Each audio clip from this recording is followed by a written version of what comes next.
Coming to you from the Drew Estate and Gurkha Cigar Studios in the great state of New Hampshire. Welcome to the Spare Notes series with your hosts, Matt Tabacco, Pat Chamberlain, and William Cooper.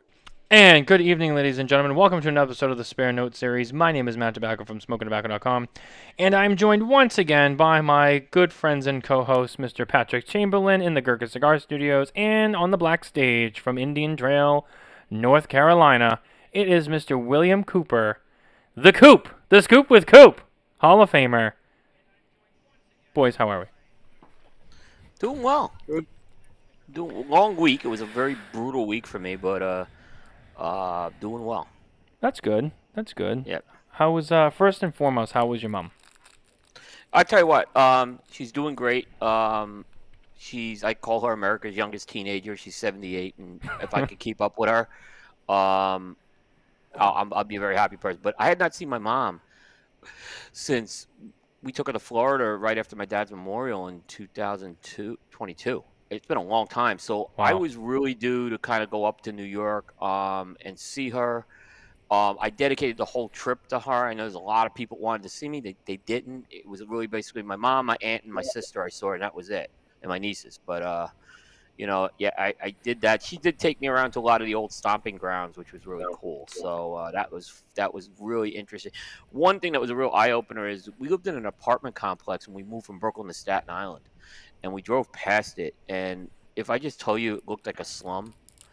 It was sad. I was really sad to see that because that was such a beautiful place we used to live in, and the neighborhood really didn't go downhill. The apartment complex just went downhill, and I have some pictures of it. And it's sad. I didn't even post those pictures on social media because it was sad to do it, But that was that was a downer. But I went on a massive eating spree. As you always do. That's no I did surprise. not. A couple people asked me, "Did I stay with my mom?" No, I did not. I actually stayed in a hotel because my mom just doesn't like air conditioning. So there was a really cool hotel I found that Thank God mine does. Thank Yeah, God that mine was does. that was a problem. But I got there early in the morning, left at night. So yeah, that was good. Yeah. Yeah, I mean it's I know going back to New York is a big deal for you, so I wanted to make sure that, we acknowledged and I know it's an important week for you. So Yeah, I did go to. I only went to one cigar store. That was it. But actually, I should say it was two. But I went. The other one I really didn't stay long at. So yeah, I didn't. It was. But there was a great smoking area at the hotel. They had an area called the Smoking Oasis, which I smoked at. So that was fun to do that. oh, that's awesome. Yeah, That's really awesome. the Smoking Oasis at the Hilton Garden Inn on Staten Island, guys. There are places you could smoke in New York City, I've found. Particularly in the outer boroughs, it's a lot easier at the hotels. In Manhattan, you can't do it, but yeah.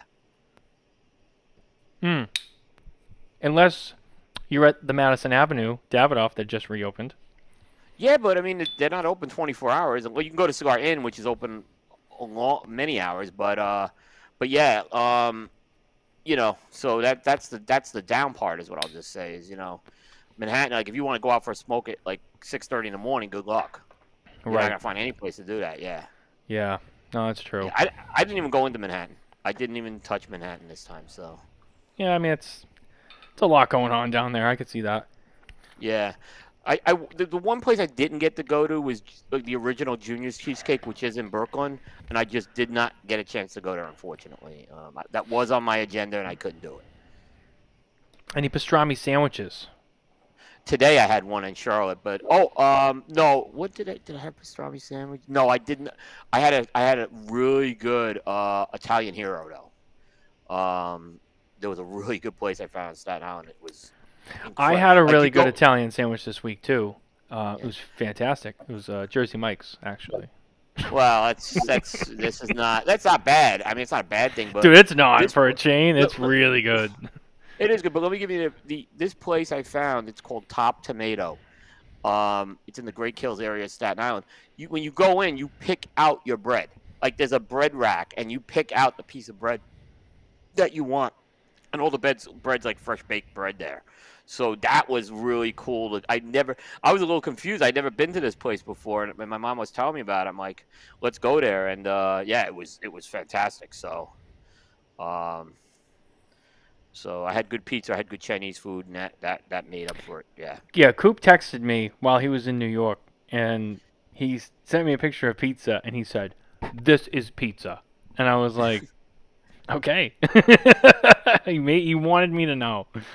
I Uh, went to the legendary Danino's Pizza on Staten Island. Now I had been there. I hadn't been there about 6 years. My last visit there was a little disappointing, but they've redeemed themselves. So more than redeemed themselves. Just might have got them on a bad night. So and you just get a straight cheese pizza is all you need from them.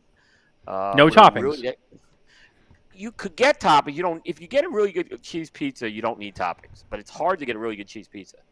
They, Yeah, I can see that. So I'm going to try to get back up there one more time before the end of the year, and hopefully I get to see a few more people. Um, but I got to, like I said, I got to see my aunt, who's I'm very close with my mom's sister, and I got to see my sister, her husband, and my two nieces. Um, which they were there with their boyfriends, and now they're in their 20s. It was amazing to see that. And I approved of both boyfriends. I said so. Uh, Well, Very respect. Really. I mean, they both. If these are people they're going to be long term with, good. My nieces did well. So yeah, well, good for you, man. I mean, that's awesome. yeah, That's it sounds like a good trip, especially yeah, trips home, it's always a yeah. good time. Yeah, like I said, going back to the old neighborhoods in Brooklyn and Staten Island was really cool.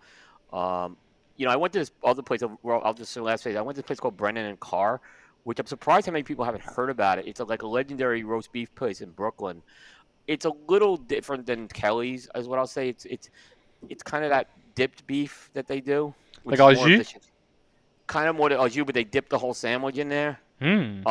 And Juan Cancel is big on that place.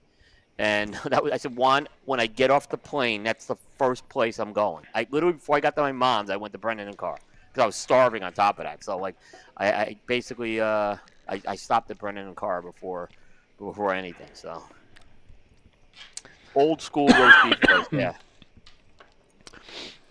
Yeah, I'm a sucker for good beef. You can, rearrange that and take it out of context all you want, but the fact of the matter is, I mean, I like to eat, so um, Yeah. beef is I beef, it, and I yeah. gotta say, I mean, I'll try any roast beef place. Whether it's the same style as like we have here in New England, I don't care. Like if Yeah. they do roast beef, whatever style, I'll go for it. I mean, I like to eat, Yeah, so my parents were divorced, so my dad lived in Brooklyn when he passed, and actually he was living in Queens. He was floating between two places, but it's in his old neighborhood in Brooklyn. This place, and I did not have the heart to go see the old house. I just couldn't do it. So I yeah. did rent a car. So I was like, no, I'm not. That's one place I just don't want to go see. So I didn't. But Brendan Carr is a pretty cool place because it's in the neighborhood he lived in. So Yeah, it's kind of the same with like the house my dad grew up in too. Like my grandfather always took like such great care of it, you know. And yeah.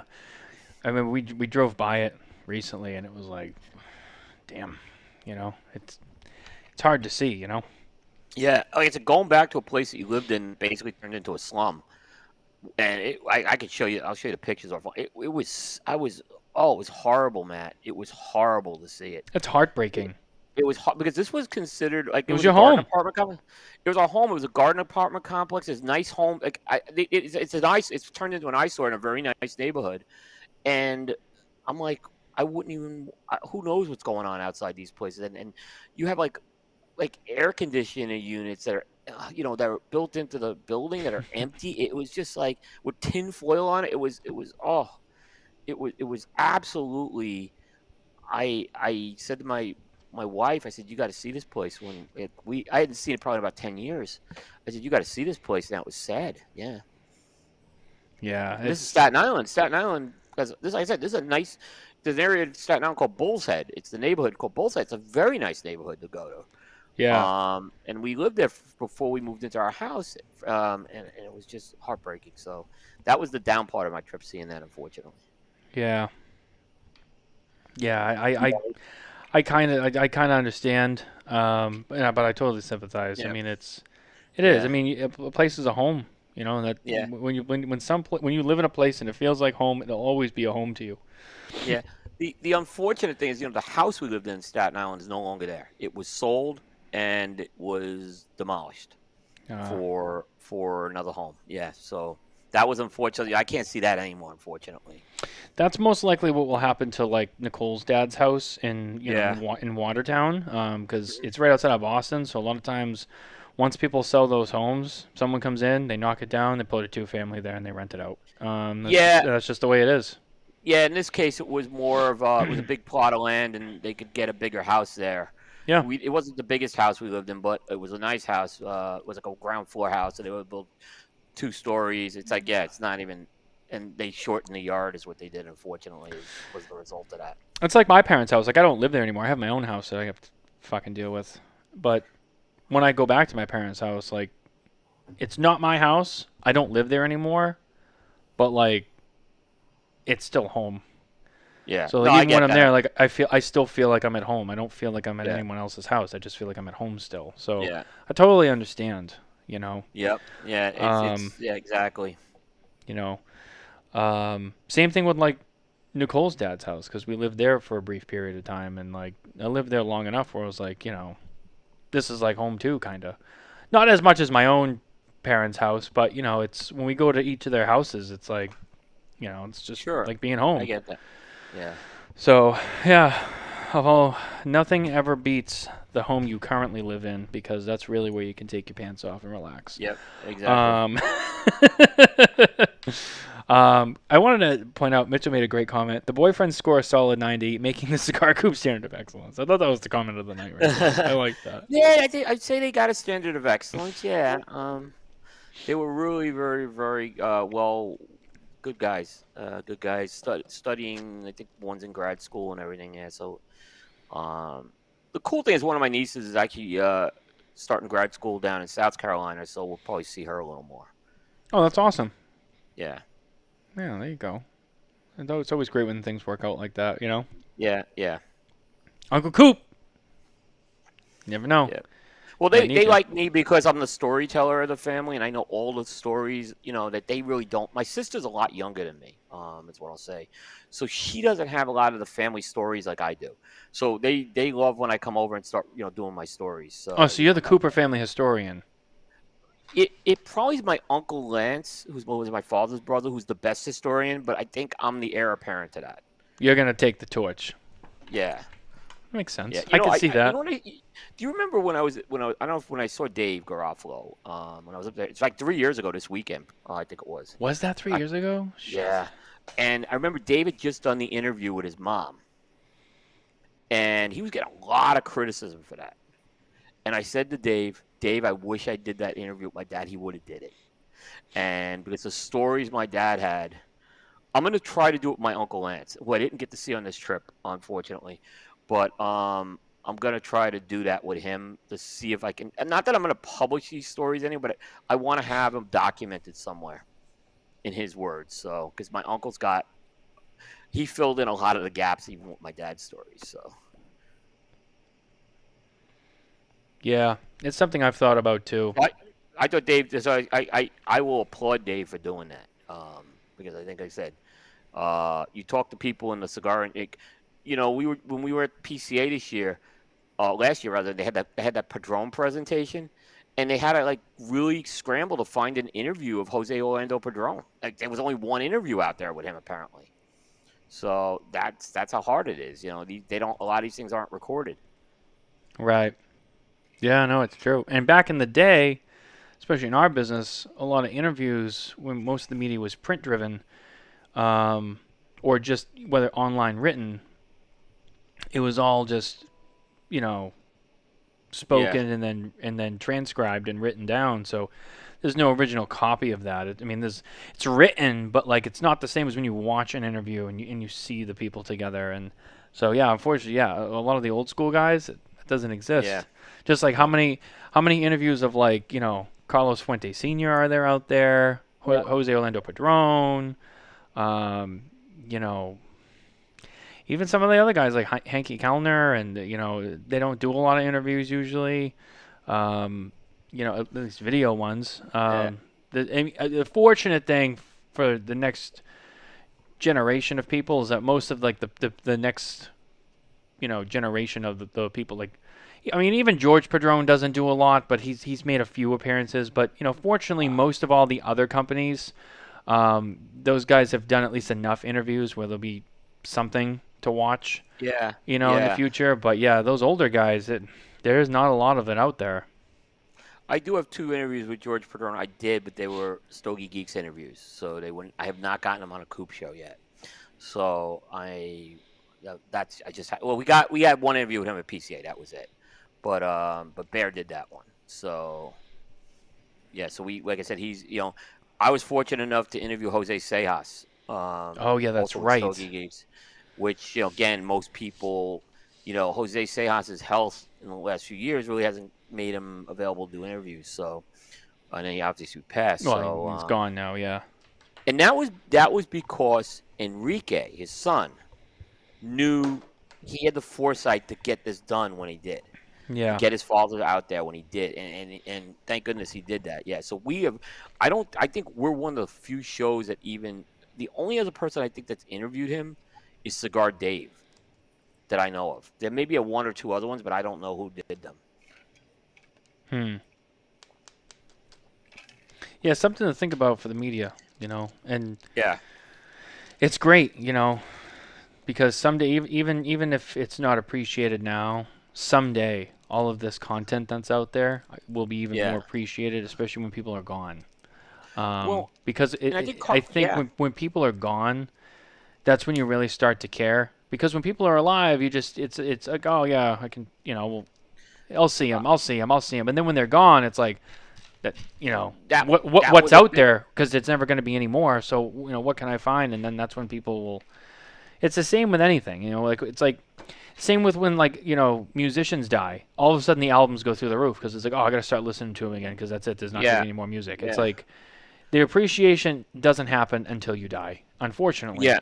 So the good thing about the way media is now in the cigar business is that a lot of these people now that are here now have been put on wax more than the last generation, and there will be a lot more of it for people to see in years to come. Yeah, I mean, that's what got Carlito out of his shell a bit. Carlito was a recluse for a long time. Didn't do a lot of shows. But I think after his father died, it changed for him. And that makes a lot of sense. Yeah. So Carlito's a lot more accessible than he ever was. And he talked a lot of that. There were reasons for that. And I understand the reasons, but now, like I said, he has been accessible. I wish there were other people in the industry there's still some reclusive people in the industry, unfortunately. So, and I'd love if they want the opportunity, or if someone gives them, they should take it, is what I'm saying. So. Yeah, 100%. What are you guys smoking over there? I wanted to get to that before we got too deep into the show. Yeah, I am lighting up the Espinosa Las Seis Provincias ZDT. This cigar made the Coop list last year, number 9. So this is Espinosa's Corojo release that they did. That was a great cigar. It was. It really great. Is a. It's one of my favorites. Like I said, it landed in the top 10 for me last year. Mm-hmm. Yeah, it's a great cigar. Yep, and I'm going to be lighting. Well, I'll get to a second. What will we light on it? Yeah. Yes, good call. Pat, what are you smoking? Yeah.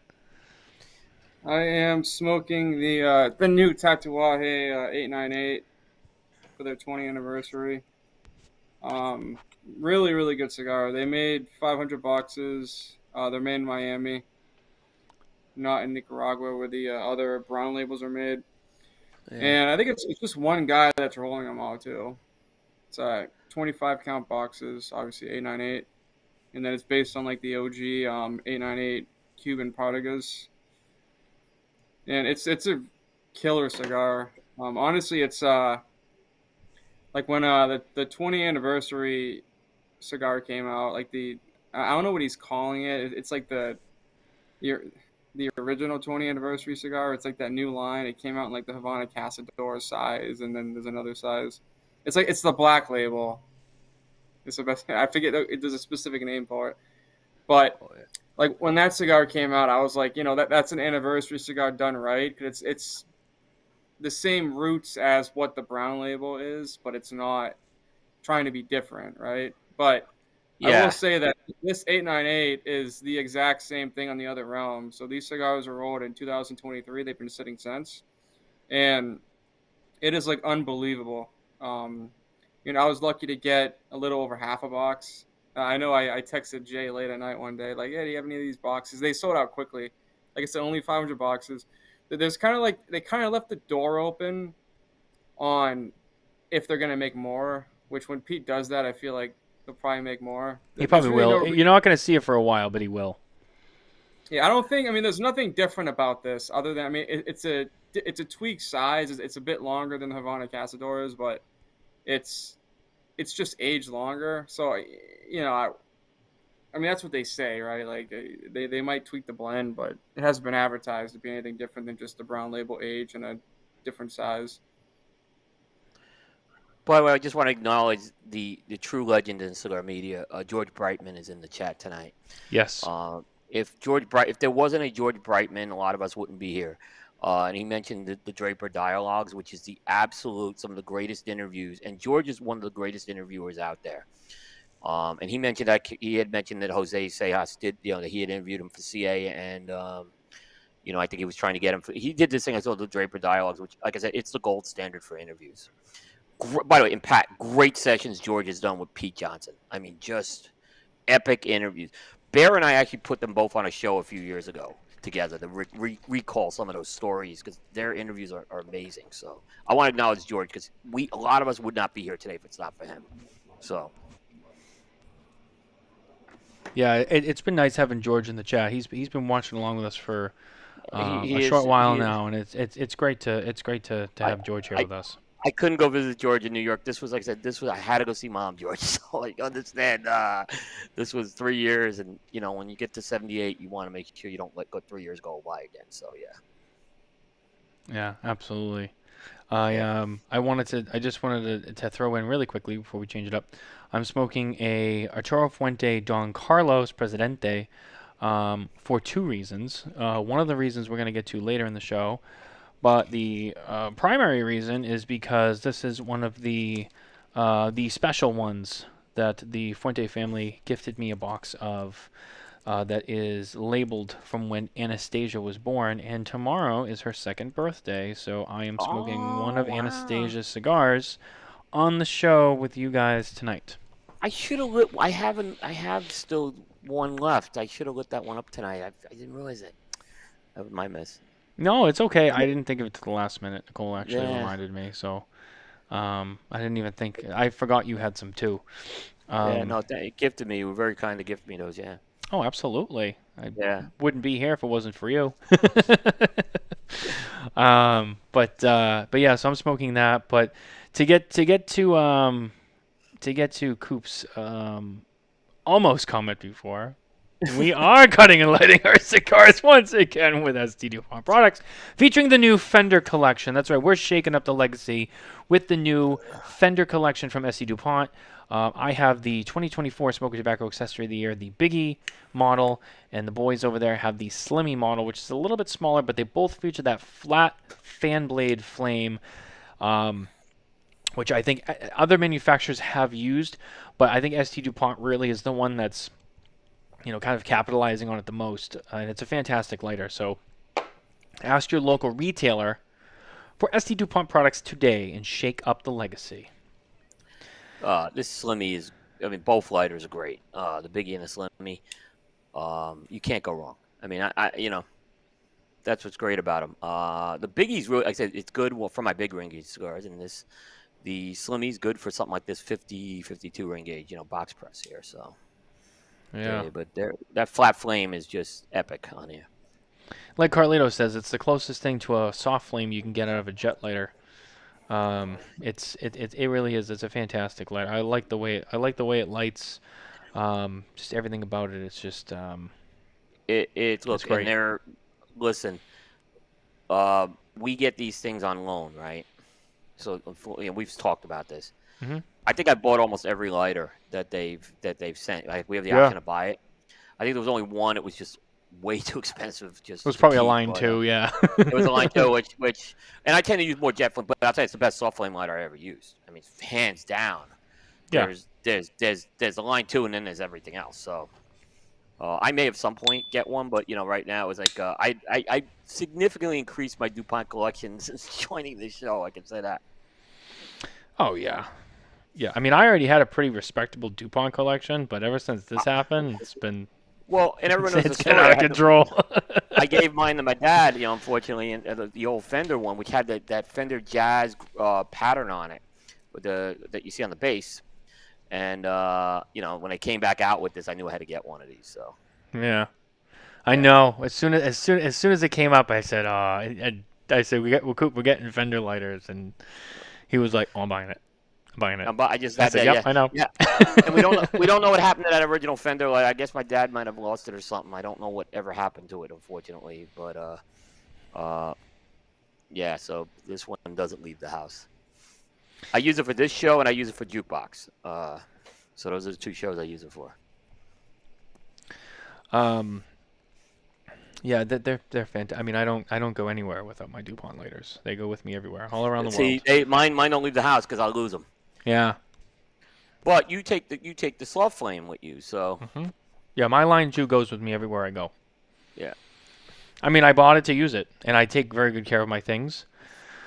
If I lost it, I'd be bummed, but I would replace it. And I've always had it with me. I also like it because I can take it through airport security. So, because by law, a soft flame lighter is allowed on the plane, torches are not. Yeah. So, and I've been stopped at TSA with my line 2, and they dig in the bag and they pull it out and they open it and they look at it because they don't know, and then they make me light it and I flip it open and I go, soft flame, taking it on the plane, and they're like, oh, okay, yep, and that's it. Yeah. Yeah. I'm actually gonna review this, but it's gonna be a little different review because I've already reviewed a big Slimmy. But there's certain features and just kind of the design I think that's worth noting on this. So it really performs as good as any. But they did some very intricate details that I'll kind of cover probably sometime in the fall on it. But the performance is just as good. Yeah, we have a review of I want to say like half the lighters. We got a review of the Legrand, the Line 2, the Biggie, the Maxi Jet. I think I did a Maxi Jet. We got like half of them. Did we do a Deafy or not? I can't remember if we've done a Deafy. I've done a Deafy, yeah. I actually bought one Dupont. I actually got one for a gift, one Dupont lighter, so this year, which is the Mega Jet. So, I think I don't know Nicole has a Mega Jet. I don't know about you, but no, but I have Nicole's. I I have Nicole's line 2 with me, which I know you guys know about it, but I'll pull it out for those who don't know. It's the It's the 2022 limited edition gold. I remember when you got it. Well, she got that. She got it, right? Well, Where you got it from? I ordered it at the trade show the year we got married as a wedding present. Because when I saw it, we went into the booth and Nicole never really like says much about anything, but she was like, "Oh, I really like that gold dust lighter." And as soon as she walked away, I went up to Les and I pulled up my credit card and I go, "I want to order one." And that was it. This is fancy. I was arguing with the dojo guys, and they're dear friends of mine, right? They were doing something. They were saying about the Superman lighter, and they said, "Is this something like you gotta have?" And I was like, "Hell yeah, right?" And they were ripping it. I'm like, "No, you gotta." I don't think they saw it in person. And if you see that thing in person, it's different than looking at a picture on a website of that thing. The detail on that thing, and the paint on that thing, the lacquer. The pictures don't do it justice till you see that, and actually I got to touch it in person. So yeah, I did too, and I would agree with that assessment. The only thing that I wish they did different with it is that they had more pieces. That's all. I do too. I wish they It's the only thing. I wish they had right. I wish they had, like I said, a Slimmy or a There was one. Why am I drawing a blank? But yeah, I do wish they had more than two. It was and actually one was just a pen. Yeah, they did a pen, a cutter, and a line too, right? Yeah, that was it. Yeah. That was it. Yeah. Yeah, I wish they had the whole thing. Yeah. Yeah, because I wish they did, like I said, the Maxi Jet. I think would have looked good, even with that curve. I think it would have looked good. You know that what is that? I don't know, the curvature they have on the Maxi. I thought it would have really looked cool. I think so too.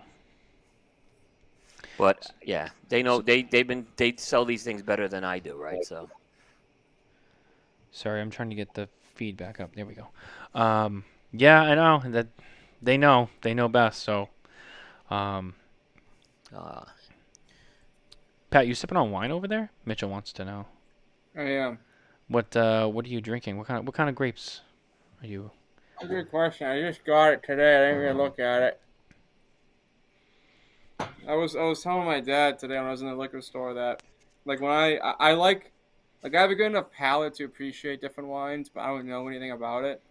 So when I go into like a wine aisle, I'm like, this is what everyone's like when they walk in a cigar shop and they ask me questions. And you're like looking at labels. You're like, so this one has a stick on it. Interesting. I like the stick. I got it with a stick. I know it's a French red, and no, it's Italian. And I don't speak Italian, so yeah, there you go. You're not even gonna try? I mean, I've butchered so many Spanish words on the air over the years. At least I try. Come on. Even if you fuck it up, it's a rite of passage. I know, like, it's based on the regions and everything, but I don't even know, like, where the region is on this bottle. Tralsetto. And then there's like 5 syllables more than I can pronounce on this word here. I'm gonna try. Coop, how many times have I fucked up pronunciation and embarrassed myself? I've done it more than you. Yeah. It's a red. It's a red from Italy. You know, it's good. Yeah. And there's a stick on it. So. It's all right. It's all right. Well, one of the things that we were going to get into tonight on the show is kind of I mean, if you don't realize that it is, we're going to tell you that it is, but kind of a big piece of news in the industry that happened. Was that this week or was that last week? I can't remember. It was Friday because my phone blew up in New York. Last Friday. Yeah. Officially, Arturo Fuente and the Meerapfel family have ended their distribution agreement in Europe, where the Meerapfels were distributing Arturo Fuente products in Europe. That is now coming to an end, and the Meerapfels will no longer distribute Arturo Fuente products in Europe. And if I remember correctly, Fuente is going to be distributing their own products in Europe now. Is that correct, Coop? Yeah. All right, so they're going to self-distribute. Well, they're taking over the distribution, and I think there's other distributors they deal with, right. locally. Yeah. They're just gonna oversee it themselves. Yeah. Right. This is kind of big news. How Huge long? News. Yeah, I mean, they've had this partnership for a long time, and obviously they work together in other ways. I mean, the Fuentes buy a huge portion of the Cameroon tobacco from them for a lot of their cigars, including Don Carlos, which I'm smoking tonight. Coop, what are your thoughts on this? I go back to the John Carney kind of theory that he's talked about. These things do happen in business, and it's a part of business. They had an exceptionally long distribution agreement. I want to say it went back about 20 years. And I'm sure there were business reasons why the split happened. and that's kind of what it needs to be. It doesn't. The other big one that kind of unfolded a few years ago in the U.S. was La Aurora and Miami Cigar. And they're on good terms. I can tell you both of those companies are on good terms. But there were business reasons why those companies decided to split that agreement, and that was also over almost 2 decades going back as well. So it's obviously it doesn't affect anything in the U.S. market, is what I'm going to tell you. So the U.S. market's not going to be affected by this because J.C. Newman handles distribution in the U.S. market, and that agreement's still going on. And I would expect that to continue to go on. But it will change some things in Europe. But I don't think it changes again for the end consumer. It's not going to really. I don't think it will affect everything. You'll be able to buy Fuente from who you're buying Fuente with, but there's a different channel now it's flowing through basically. Right. Yeah, I think so too. I mean, look, the Fuentes are a big company, and they've been around a long time, obviously, but they've continued to really expand their growth. I mean, even internationally, I know that they're looking beyond the United States. They want to get big around the world, and they've been looking into that for some time. And I think they're at a point now where they got Jose Blanco who knows Europe very well. Carlito and Chiro have traveled all around the world, and I think they're in a position they can they'll be okay. They on their own. I think that they'll be fine. Yeah, they're more than capable of handling it themselves around the world. And honestly, I don't see them breaking away from the Newmans, just because I think they have just such a long-standing and great relationship. But if something was happening there, like they could handle it here on their own very well. I mean, they're a very capable company. This is not. There's a couple different reactions you get when you see this headline, right? And I think one of the things is there's no need to panic. I mean, Fuente's not in trouble. They can handle this. They're going to be fine. They're a very well-oiled machine. Coop and I have been down to the Dominican to their facilities. We've seen it firsthand. They run their business better than half this industry, if I'm being honest with you. They're going to be fine. Yeah, and Meerapfel's going to be fine too. Yeah, Meerapfel, they're a large enterprise too. Meerapfel's not a small player. They may seem like a small brand in the U.S., but they're a huge tobacco and tobacco brokering operation, so they'll be fine too. And their cigar operation has been continuing to grow as well. Yeah, it definitely is continuing to grow. But they'll be fine. Like I said, I think from the inside baseball piece, it is a bigger story. You got to remember, this is a long time business relationship. Yes. This agreement's been in place for a long time, going back to the fathers of Jeremiah and Carlito. So, this is going way back. So it has to change. Like Carney says, it's business, and things change in business sometimes. It's true. Nothing lasts forever. You know. All of the greatest relationships in business have all ended at some point or another. Yeah. It's just how it goes. It's business. It's life, and but it also doesn't mean you have to panic. You don't have to necessarily panic. When you see headlines like that, when it's big relationships or big deals that go away, people are like, oh my God, and it's like, they're both going to be fine. Nobody can. Everyone's like fine. I said, I was literally eating Chinese food with my mom when this story happened, and my phone's messaging blowing up, and I just kind of put it aside, and I didn't even deal with it till I got back to my hotel that night. I'm like, it was, I'm going to do. I'm not going to take the time away from my mom. It was. Don't get me wrong. It's a story I had to kind of on top of, but it wasn't something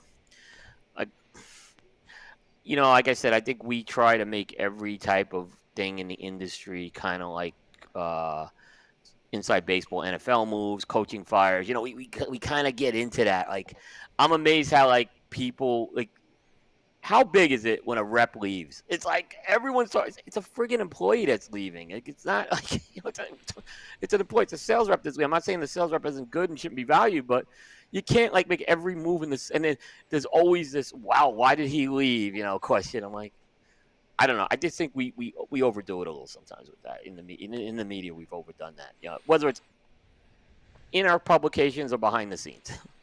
Well, Man, I mean, we try news is to like the we biggest try to gossip, cover man. we try to cover a lot of stuff just because we know people and everybody Yeah. kind of knows each other and they all follow us and a lot of times when we write that stuff, I don't even necessarily write that stuff for the consumer because most of them might not know some of those people, but all of our friends in the industry, that read our website, like we all know each other, and we're really those articles when we post them, that's really who it's written for. That's really put out there for industry people. Nothing against the consumer. You'll read half and be like, I don't know who that is. That's okay. Yeah. It's really for the people to keep the people in the know updated because they see our stuff and then they go, oh, I saw that. And sometimes people don't know because they're busy doing their own shit that they might not get the news. So it's kind of like a nice way to remind people we know, like, oh shit, so and so left. Oh yeah, he's a good guy. I wonder where he's going. Oh, he's going over there. Oh yeah, that's really what those are written for. At least from my perspective. Yeah, and a lot of times though, I think yes, and I agree with that. I find it kind of funny that when everyone wants to tell who hires, but then when someone leaves, they never want to acknowledge it, right?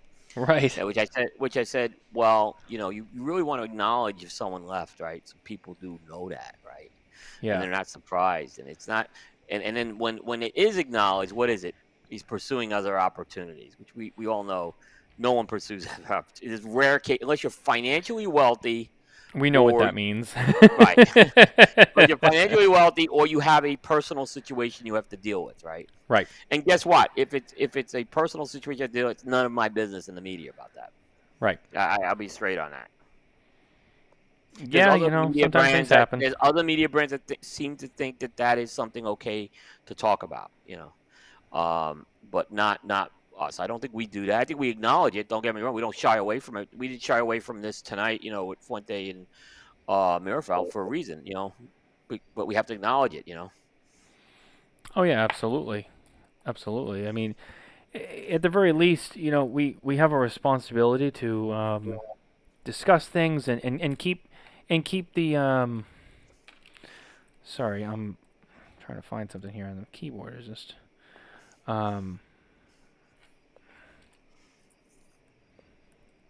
there it is. Nope. Jesus. I There can we take go. the. Yeah, go ahead. Sorry, I'm trying to fix something. I was gonna say we have a responsibility to keep the public informed on all levels and aspects of things. Are there certain very specific things we choose not to cover? Yes, and there's usually bigger reasons for that, like the TAA. Not going to get into that, but I'm just going to use that as an example because that speaks for itself without having to explain it. If you follow us regularly enough, you already know why. So, but Or I'm just making a point. Yeah, and I'll be honest, I've talked about it. If you're going to play the embargo game with me, you're probably not going to. You're going to get a lot less coverage. Oh, I think the whole world knows how I feel about the embargo thing because everyone made comments to me about what I said a few months ago on Facebook. So. Oh yeah, like we were the bad guys. Yeah, exactly. Yeah, I mean, look, I've told people for a long time. Everyone's their own person. Everyone represents themselves in a different way. In my experience in my life, not just with what I do with cigars, but in a lot of aspects, both personally and professionally, I've been through a lot of things, as everyone has, but I've been through them in my own way, and I've learned lessons, and I've made my decisions about how I do things. And, I came to a point in my life a while ago where I just said, I'm just going to give it to you straight. And it's one of the reasons why I love Abe Dababna so much, I think Abe comes across, for those who don't know, I think people look at Abe and they're like, oh, he's a rough guy. No, Abe is just no bullshit. He'll just tell you the way it is. He doesn't lie to your face. He doesn't act like, oh, I got to tiptoe on this. No, he'll just tell you, like, that's a fucking stupid move. And some people just don't like it because some people don't like to hear negativity. People don't like criticism because it doesn't make you feel good. I get it, but I understand why he does it. He's a straight shooter. He's not fake. And I really appreciate that. And I try to incorporate that because I think that's just the way it should be from my point of view. And so I say things that a lot of times people take that and they don't like it. I don't really care because at the end of the day, in my defense, at least I'm honest with you. I'm not going to sit here and pretend like, oh, yeah, those guys are so great, and it's like, what have they done for me? Why do I owe that to them? You know what I'm saying? Yeah. Like, Yeah. if I give people what they get, right? Yep. You know what I mean? So, or I give people what I get, right? So if you're a company who's never really, and that's not to say that I don't respect a lot of people, I do, but there's patterns of behavior, and after a certain amount of time, when I've been doing, my best to stay up on you and do this for you and do that, which, I should do regardless. But when when you take certain actions that really contradict that or go against that or whatever, I'm less likely to go extra out of my way for you. So when you do something that I don't like, I am going to call you out on it because I think the best thing about being a media person is you have to have no bias, or as minimal bias as you can, because I think that that's the only way that you can have a strong integrity, and you show people that you try to you play the good and you play the good and the bad, right? You don't just like I've talked about this before, and I do try to be delicate about this because I don't want to offend the other media guys, and I don't want to single anybody out because I don't also look down on anyone who does things differently than me. I think everyone should do what works for them, and I respect that because it's not easy playing this game. No. But what I will say is that there are other media publications that do shy away from negativity, or there are ones that play favorites with certain people for a lot of reasons, and I'm not here to shit on them for that. I totally get it. Whatever works for them, whatever deals or whatever they got, I get it. And you got to do what you got to do. And if it works for you, that's what you have to do, because it might not work for me, but that works for you. But over here, my standpoint is, if you do something, I'm not going to sit here and pretend like, oh, that was a good thing. Like, no, like I'm going to be like, no, I agree, it was dumb. I'm going to tell you it's dumb. And I'm not very apologetic for that. That's just who I am. I just try to stay true to my core, and I'm honest. And my hope is that you don't have to love me for it. You don't have to always like what I have to say. I just ask that you try to at least understand and respect that at least I'm honest about it. You don't have to agree with me. You don't have to like it, but just respect it. And you know what? At least I didn't bullshit you. I was like, hey, I was honest. And that's all I have. That's really that's all any of us really have. At the end of the day, it's your honesty, and honesty speaks about your character, I think, more than a lot of things. And that's why I am the way I am. I just try to be honest. Yeah, I've changed a lot in the last few months on Coop. You probably know, and I don't want to say I'm doing less news. I don't think I am, but I'm doing less types of news right now. So there's been a lot of things that are no longer getting covered, and I've been a lot stricter on embargo stories. Don't get me wrong, there's still a few embargo stories that I'm going to cover if I think it's worth it, but I have put a lot of boundaries on that right now, and I get asked about it, and I'm like, look, you have every right as a company to give the story to someone else first, but I have every right as a media brand not to then cover it. That's right. So it's totally, it's the same punishing you. It's like, well, do I really want to put resources into something that I had that's been embargoed, and I don't feel that's doing things like putting more time into accessories and food coverage, and even increasing the amount of reviews has been very beneficial. I'm seeing it's been a very good year on Coop. So guess what? I think the changes worked, and I'm not killing myself anymore. So, like I said, if you and I get asked, like, why didn't you cover this? And I'm like, well, it's a shop exclusive. I pretty much eliminated most shop exclusives, and or it was embargoed, or it's just not fitting into the boundary of what we're doing anymore. So, it's funny, and I haven't talked about this publicly, and I'm sure some of you probably will disagree that I am, but once again, I do me. And I have my reasons. But, I've had manufacturers in the past, actually very specifically, very recently, approach me and try to... What's the right way to say this? Because I really don't want to be an asshole about this, but I'm going to talk about it.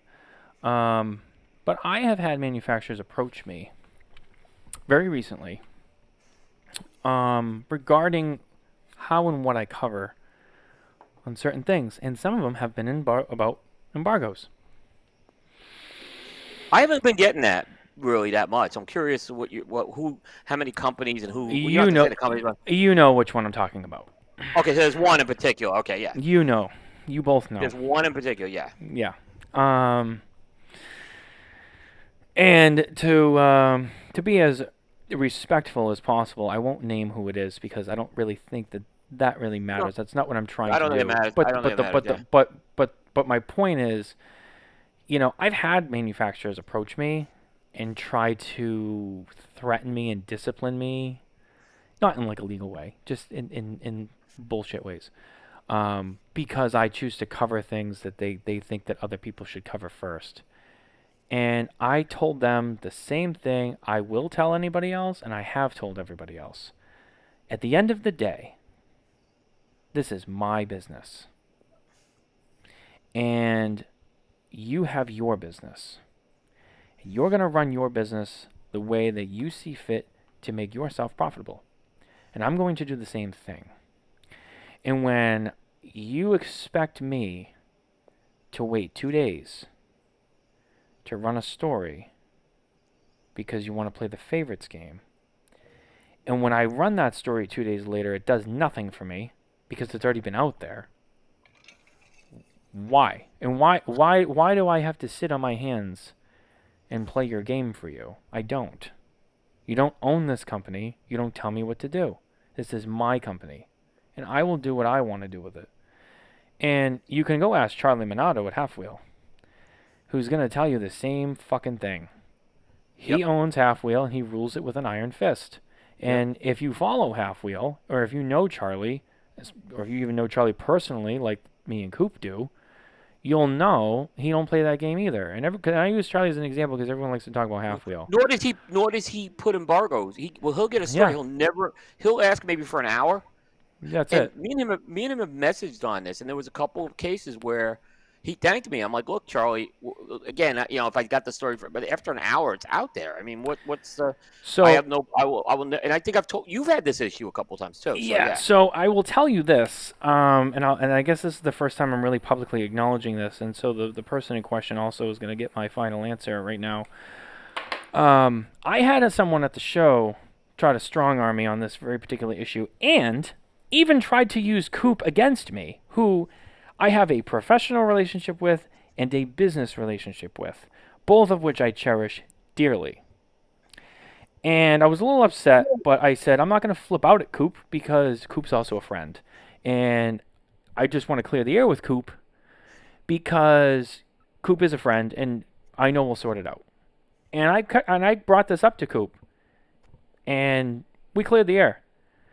And I learned that it was kind of bullshit and that this person tried to use Coop against me, but then Coop proved to me, like, no, it was something very specific. And Coop's like, I got the receipts right here. And I read the receipts and I said, okay. So that manufacturer can go fuck himself. And you know who you are. Because if you're going to play that game with me, go fuck yourself. Seriously. Don't tell me how to run my fucking business. Why don't you go worry about yours, which has been an embarrassing clown show for the last 2 years. Cigars are alright. Your new cigars are alright. But everything about it, outside of the actual cigars, is a fucking clown show. Go fuck yourself. That's all I have to say about that. Don't use my friends against me, and don't threaten my business with your bullshit. Go fuck yourself. I don't play that game. One thing, kind of going back to what you were saying, Matt, earlier on. Mm-hmm. You may see me use the word Choice 5. Yep. I'm going to tell what Choice 5 is right now to everyone. I've never revealed it. Yep. First, the story goes to a certain print publication. Then the story goes to a certain online media publication. Then it goes to the retailers. Then it goes to the PCA. And then I'm finally allowed to cover it. I'm Choice 5. And what I'm discovering is Choice 5. Think about that. Anyone who's the fifth choice at this point, it's hard to make your margins on news. And that's why a lot of these changes I've put in. And then, when I'm fifth choice, it's hard. So I'm not fighting it anymore. I've just streamlined the parameters, and you know what? It's working great, is what I'm just saying right now. But it involved saying a lot more no's to people. And I hate saying no to people, but again, when you're fifth choice and you spend time running a story, having your proofreader go through that, taking time away from something that isn't a choice 5 story, it's tough. So I've had to make a lot of changes. There's been hard decisions that have been made. There's been some feathers that have definitely been upset, and that's just how it is. I just have to do that because otherwise I can't survive playing the choice 5 game anymore. So you know what? I said it's going to 4 other people before I am. Not one person, 4 people. And and I could say, well, you should be blah blah. I said, well, again, I shouldn't have to because it's being pushed to these people, and it was a big problem. Like PCA coverage is going to be changing enormously next year on Coop. I can tell you that right now. Yep, me too. The choice 5 rule will not work with PCA coverage anymore. Yeah, and again, this is to my point. Like you gotta do what you gotta do for you and what makes you profitable and what works for you. And for us, it's traffic based. So, whatever we need to do to build on that traffic is what we're gonna do because that's how we grow is the numbers that come to the website. So, if that's the move you gotta make and your whole method changes. It worked. We had a huge spike this year in traffic, so I can just tell you it worked. I can just say the changes have absolutely worked that I've put in because I'm not spending when I put these choice 5s in. Obviously, I'm spending a lot of times on lower ROI. So if there's a big release, guess what? If there's a big release, guess what? I'll have to sometimes eat it. Yeah, and I want to say. I don't normally. 2 things. Hold on. George Brightman made a comment. As an observer of the industry, it's responsible to remain respectful, but you do a major disservice to your audience if you compromise your beliefs or integrity when you cover delicate issues. Yeah, I mean, he's right. I mean, you gotta cover things a certain way. And we always try to be as fair as possible. If we make a mistake on something, it's 99% of the time it's innocent. It's just because mistakes happen, and if we catch it or if someone points it out to us, we will do our best to rectify it and fix it and do an editor's note or whatever. It's happened before. It happened. It happened with a major release was last year, and we fixed it. It was brought to our attention and we fixed it. Sometimes in this business. The media business, things come out and you gotta try to get the story out. And I think everybody understands that concept. And sometimes you're in such a hurry to get it out because you want to be on it and you don't want to miss the boat.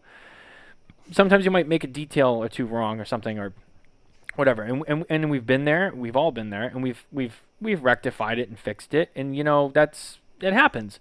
So I totally agree. And there's a certain way you report on certain things too. I think George is right, and that's what we try to do, and that's why I just try to be honest with you. I mean, even if it's not good news or if it's not a good take, if someone wants my honest opinion, I'm going to give you my honest opinion. I'm not going to be like, oh yeah, that cigar was great, and really liked the nuance. No, I'm going to be like, I liked it, but I think it needs more age, or I don't think that did they not run this through quality control? I mean, I'll tell you whatever I think it is, because at least I'm not going to bullshit you. Look. I made a huge blunder in 2017 when I said that basically the cigar industry lost something with the FDA.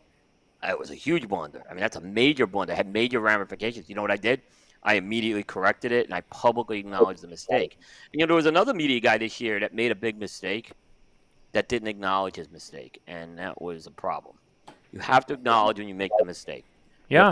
You have to go head on. You have to make sure everyone knows you made the mistake and apologize for being wrong and not let it happen again, obviously. Yeah. It happens. We do make mistakes. We are fallible. Yeah. Yeah, I totally agree. Yeah. We've all been there, and I've made mistakes, but I've always been apologetic and just tried to fix it or make the best of it. It happens. I mean, it's human nature. And then Alan made a comment here, which we strongly disagree with. It should probably go to the retailers before it goes to the media. Why are we even acknowledging that? No, I know you don't want to acknowledge it. I know why you don't want to acknowledge it, but because I want to reinforce the point here. I disagree. I think media, is the primary voice of things, and I think that they should be able to have that opportunity to spread that information. The other problem is a lot of times manufacturers tell the retailers things, and then they don't tell us, and then it's kind of embarrassing when you have to find things out from a retailer who's like, oh yeah, by the way, I got this memo, but like, it comes up in passing, and it's like, oh, we didn't know. I'm going to give you a specific example. Okay, I'm I going to be very disagree. specific. I'm going to be very specific why this is wrong, and I'm going to call the company out because this. So, do you remember the Plasencia FIFA cigar, Yeah. the Etafal? Mm-hmm. They went and told the retailers that. Okay, and I get information from the retailers. Okay, and I reported it as it was reported to the retailers. Guess what? It was positioned as a FIFA cigar, except the people who were telling the retailers did not have the correct information. It was not a FIFA cigar. It was not blessed by FIFA. So I get yelled at, right, saying like, "Why did I do this?" And I actually had to show them like documentation, like this is what your sales team was doing. So that is not a good form. Here's a really innovative solution to this problem, right? And I think it's really amazing. How about just sending it out at the same time to everybody? So you can do you have a distribution list. It's easy. It's solvable. Done. Then there's none of this. Yeah, When I agree. I can say there's a specific case where the information was wrong sent out, and like I said, and I had to basically, like I said, they contacted me, and look, they were angry, and I'm like, look, this is where it went out, and it turned out there was a mistake with that, so the positioning was wrong.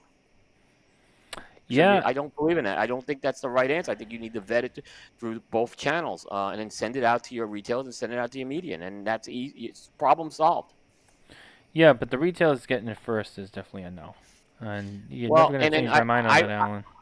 I've been very open with companies. If it's at the retailer, unless there's a NDA, which I have seen a couple of releases go to retailers.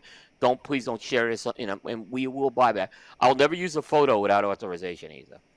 For the most part, I don't think I use a photo without. It's a couple cases I've asked for forgiveness later on. I'll be honest, but I never ask. I never put that out there. If it's at the retailer, it's public knowledge. You have nothing you could say that can change my mind on that, unless there's an NDA saying please don't share it. Yeah, and the thing, at least with that though, is that's not something that happens very often. Yeah, it's not, but that's why I'm just saying it's not a good model. Right. Oh. Yeah. Yep. If you're telling your sales team, you should also be getting this out there. If the sales team's going to be sharing stuff, or even if the company's sharing it direct, at that point, just send it out to everybody. It's easy. It's the easiest solution. I don't understand any logic why. I'm not asking for everything. I'm just asking for it at the same time. At least I could get up the choice 4 that way, right? I'll change my logo to choice 4 if that happens. Yeah. I know, right? No, but I'm fighting all these other channels right now. And the thing is look, it's not easy doing this. It's not. Yeah. It's people tell me all the time, we appreciate what you do, and because they understand.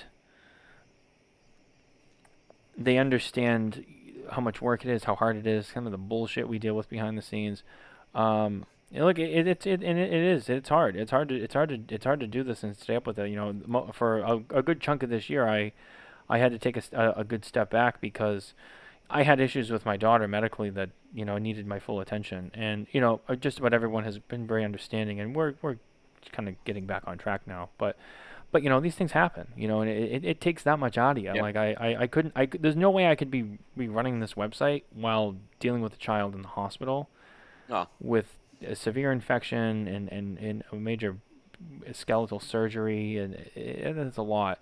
So it's it's challenging, on top of everything else, that I got to deal with too. Mm-hmm. So it is, and that's why I am the way I am about certain things. I have very little patience for for BS because there's already so much on my plate. I'm not gonna waste any of my own time, let alone anyone else's time, or I've been around long enough. I know what works. I know what doesn't. I've learned my lessons with certain things, and and again, like Jose Blanco always says, we're always learning, but you also get to a point where you might always be learning, but you've learned enough to know how to deal with the day to day.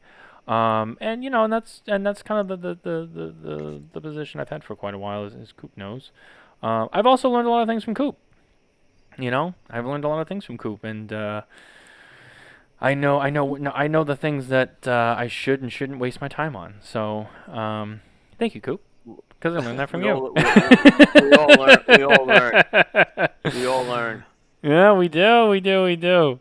Yeah. Man, it's good to see everybody in the comments. But like I said, it isn't like I just want people to understand too. My thing is, I'm not being vindictful or anything. It's just I have to run a business, and I've had to make changes, and that's the reason for these changes. And I'm happy to work with you to see what we can do to fix some of these things. And there's a couple companies that were very good about this year with me. So when I kind of because I started presenting this problem to several larger companies, and there were a couple that were very well receptive and understood my issue, and they didn't realize it. And there were others that that's just the way it is. So, yeah. I mean, the media game is I've said it before and I'll say it again. The media game is not for the faint of heart. I wish the food media, they were like the food media. I haven't covered food news at all, and I don't think I will because it's a lot of work, but it ain't this. I can tell you it's a lot more easier to deal with the food media. So, I'm sure it is. And they're bigger, these are bigger enterprises too. So yeah. But I'm not doing food news. I don't see that happening at all. So I'm just saying it's hard to deal with it. It is. This industry is stuck in their ways, unfortunately. Those are the parameters you have to deal with sometimes. But doesn't mean I have to make my own parameters too. It's very true. It's very, very true. And again, those are the things you learn as time goes on. I mean, I learned a lot of those lessons, whether through trial and error or people giving me the heads up or both. I've learned a lot of what I know, and what I do through people like David Garofalo and Coop and John Carney. Those are probably the bigger three, that most people I think who know me know. If it wasn't for like the three of you and a bunch of others too, I wouldn't be here. But yeah. And most of you are kind of similar in that aspect where especially like Dave, I know is a very unforgiving soul. I know about a lot of the stories about people who've crossed Dave over the years, and it's just like, okay, goodbye, I'm done, close my account, and then you don't ever go back in his store. That's it, you're done. Once you burn Dave, you're done. And I was like, yeah, I get it. And I also know Dave has been incredibly helpful to me. And there's sometimes things he may not have liked what I was doing, and he's talked to me about it and given me very good coaching. Mm-hmm. So me too. So he's very straightforward. He doesn't beat around the bush with that. And he's direct, and that's what I like about him. Is he's a good guy, but he's also like, hey, it's brass tacks. He brought a couple of things to my attention about 4 or 5 years ago, and I didn't realize it. And I'm like, you're right. And I'm like, we have to change that. And I, hearing it from someone else's voice helped. So we changed a few things, and he was very helpful on it. So it wasn't like he was trying to beat me up or anything. He was trying to help me, and I appreciated that. Yeah, no, and he's done that for me too. So yeah, good guy. Yeah, good guy. I totally agree. Sorry, what was I gonna say? I was gonna kind of. We got way off track here. We did. I just want to take a step back really quick. I'm sorry, Pat. Did you have something you wanted to add to our previous conversation regarding the Meerapfels? Yeah, no, I can. Sorry, address. we just got way off that. Yeah, we meandered. I didn't want to interrupt you guys. You guys were, you took that, and it's. That's how it goes sometimes. It just happens. Yeah, I was like, eventually, get back. I'll just wait for the cue. What did you want to add? I think that you can kind of like tie this into like the media's duty here, because I mean, I haven't looked at a lot of the news, only a couple sources on what people are saying about this whole Meerapfel Fuente thing. I know Coop had a show this morning. I didn't have an opportunity to listen to it. Um, but yeah, I just think like we don't really know what happened, and the way that it's being portrayed is like potentially it's like this bad blood thing, and it's what's going to happen with Don Carlos, what's going to happen with all of Fuente Cigars, and I think it's because like the initial editorials I've seen about this just kind of like it's almost like I don't want to say it's speculating, but they're written in a way where it seems like there's some negative repercussion that's imminent, and we don't know what's going to happen, but I think kind of like the conversation I want to have is what we do know, and first of all is distribution's different than tobacco. So that's one key element here. The people that are worried about what's going to happen with the Fuente lines, distribution. This is about selling cigars in Europe. This isn't about buying tobacco from Meerapfel, right? And both these companies are legacy companies. They have a long history in this industry. I personally don't see this being something that would trickle into like the tobacco relationship. I mean, it's very deep rooted. It's I don't think that's just. I'm going to start off with that because I know that's the biggest concern of a consumer is what's going to happen to like the Fuente cigars. Now, just kind of adding to the conversation, like this is what we do know, right? Like, first of all, it doesn't matter who, if it's a mutual agreement, if it's a one-sided agreement, it doesn't matter. But what we do know is, I mean, if for people that don't know, I guess, is Meerapfel has been distributing cigars since like the 1600s. Like that is what the family has been known for. It's been in Europe, and then as like when it comes to like recent, like more developed cigar distribution, we're going back to like the 80s, and Meerapfel is the biggest distributor in Europe. So they handle a lot of different brands too, and I mean, there's not any news about other companies having a something happen. So again, we don't know who, like what's happening, but I mean, I've talked about this on the show in the past about how regulation starts overseas. So these are the things that I can add to this conversation that isn't being talked about on what any motive may be for one party to pull out of that market. Which Fuente is not pulling out of the market; they're doing it themselves now. So Yeah. potentially Meerapfel taking a step back. Again, we don't know any other brands this has happened to. And again, Fuente is one of the biggest names. So that's maybe why everyone's talking about it. I think we're going to see more down the road. But like when you look at the European market, you sell to distributors and then distributors distribute the shops. It's not like like in New Hampshire, like we bump into reps and then reps are like, oh, buy this, and they do the orders. It's all done through distribution. And I mean, just in the past year, there's a lot going on in Europe right now that's very adverse to the industry. I mean, you go back to December, the what is it? The European Union, I believe, is what the political entity is. Yeah, They it's kind they of the yeah, there was mass smoking bans being passed. Like more public places are being targeted. Like outdoor dining's being targeted, parks are being targeted. Like there's a lot more anti-smoking areas being proposed in Europe right now. And then even as recent as July of this summer, they're reforming their taxing to target tobacco, like specifically, like I think they call it um, heated tobacco. And that hasn't come down the pipeline yet, and that happened in July. So we're looking at like a month, about 2 months later, depending on when in July, just about a month. And next thing you know, there's this relationship's ended. So I don't think this is anything to do with a feud between the two. I think this is all to do with Europe. Like I don't know. Again, we don't know which side's kind of the main factor in this, but Europe is a tough market right now, and I think there's going to be a lot more Oh, for news, sure. especially the past few years. We've seen like when those FTA stuff was going on, like a lot of the companies have invested a lot of resources into the European market, and frankly, the international market. yep. And I mean, for instance, like the conviction from Rocky Patel was mainly made because the European market had a demand for an expensive cigar, and Rocky was filling that void. So a lot of resources have been put into Europe, and I think this past year has been very advantageous to the industry. And I think Yeah. there's going to be a lot more news coming out of Europe beyond this Fuente Meerapfel dispute Yeah. here.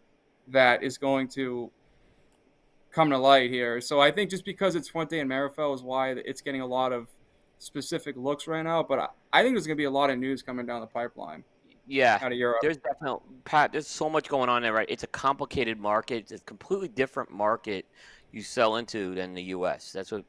And if you think this is good, Fuente's got a lot of work. I mean, this is it's a complicated market. That's why they work with Meerapfel for so long. So they're gonna, but obviously they've spent a lot of time. They've invested a lot of time in that part of the world. Jose was brought in for a reason too. So and he's got a good handle. I mean, so I've kind of gotten that pat from people in Europe as well as people in the Middle East with Dubai. Obviously, some of the connections I've made there. It's very different. People just it's a completely different animal. Even if you go to and I have not been to Intertabac, but Ben on my team has been to Intertabac. It's a completely different trade show than PCA. The distributors run that show, so it's very different.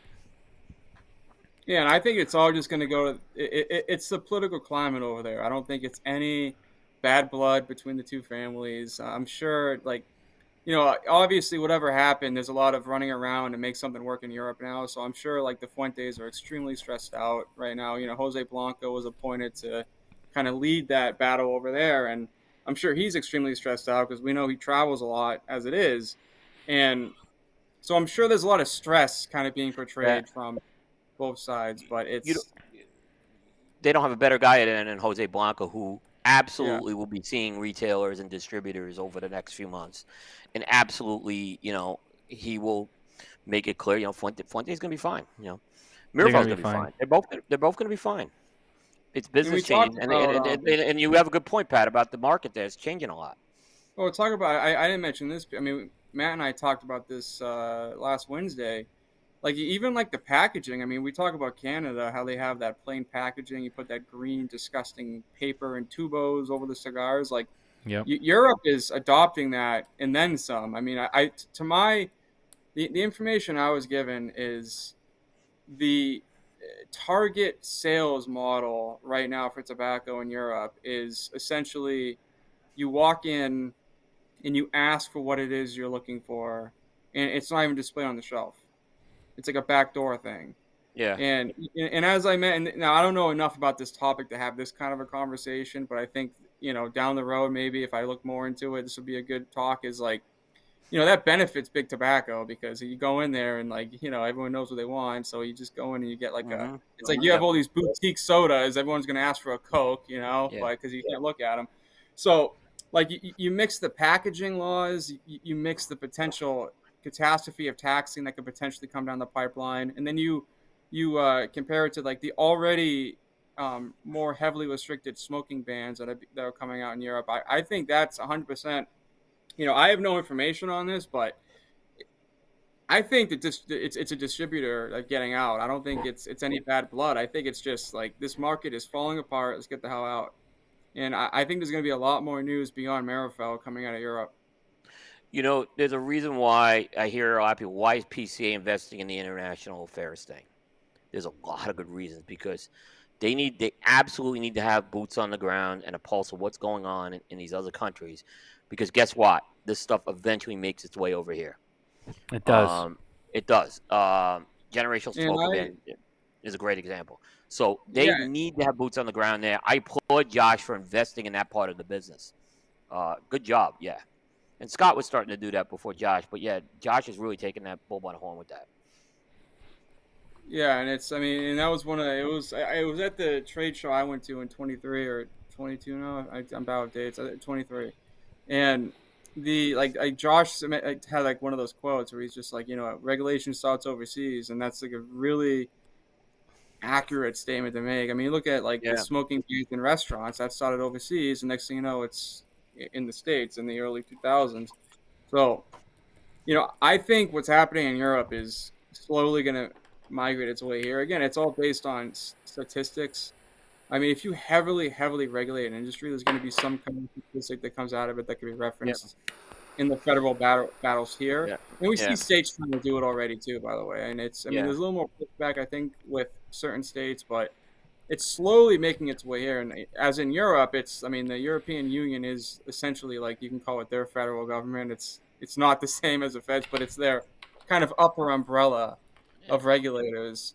So I think like the FDA is going to potentially get some ammo out of this, depending on what statistics come out of these bans. But I mean, the thing that's frustrating is, and we've talked about this before as well, is a lot of this, like this pressure, comes from vaping, but vaping is merged into like heated tobacco. I think is what they're calling this category. And one of the arguments that I did briefly look at that the pro premium industry is doing in Europe is an argument of if you tax everything heavily, including the, I guess, I'll call it the bad tobacco, like the cigarettes and juuling. If you tax everything evenly, then the alternative product that's potentially that's made to mitigate using the addictive product is also going to be not feasible for that consumer to get. So you're basically, if you're trying to cure addiction,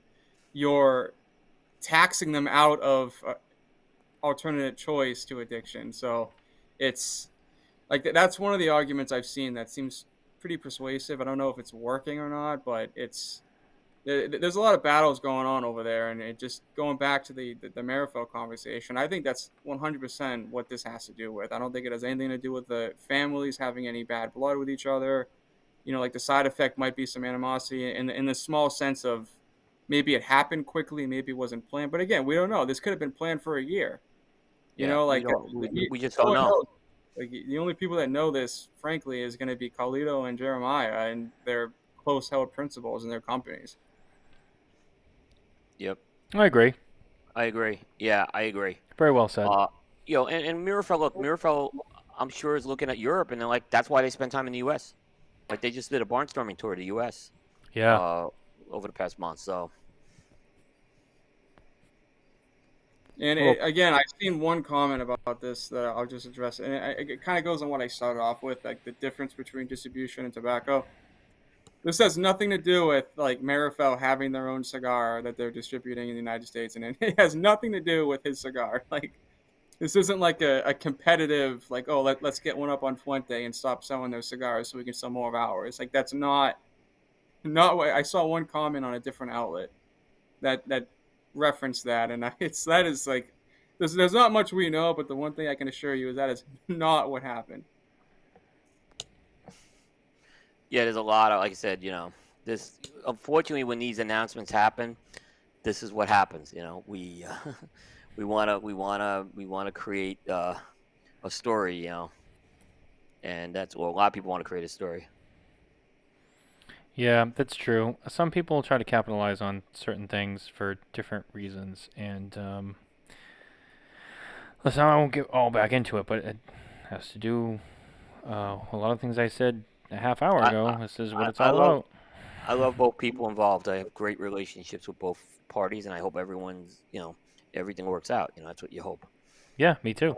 They've both been very good to us, and I consider them all friends, and they will be. And sometimes, it's always tough navigating a water like that, especially what we do. So, I think like I said, we had to talk about this tonight. You can't like just sweep it under the rug. So, we have to address some of it, and certainly we had to acknowledge it happened. But like you said earlier, Matt, we weren't going to try to speculate or anything on that because we just don't know. No, we don't. Same thing. We just don't know. But anyway, so I think we've covered that, to say the least, because I don't want to spend too much more time on that particular topic. But there was something else I thought that I was gonna have. Wait, what? Oh. There was something else I thought I was going to have Pat talk about, and now I can't remember what that was. There was another topic we discussed recently. I'm like looking through some of this. Maybe was it a news thing?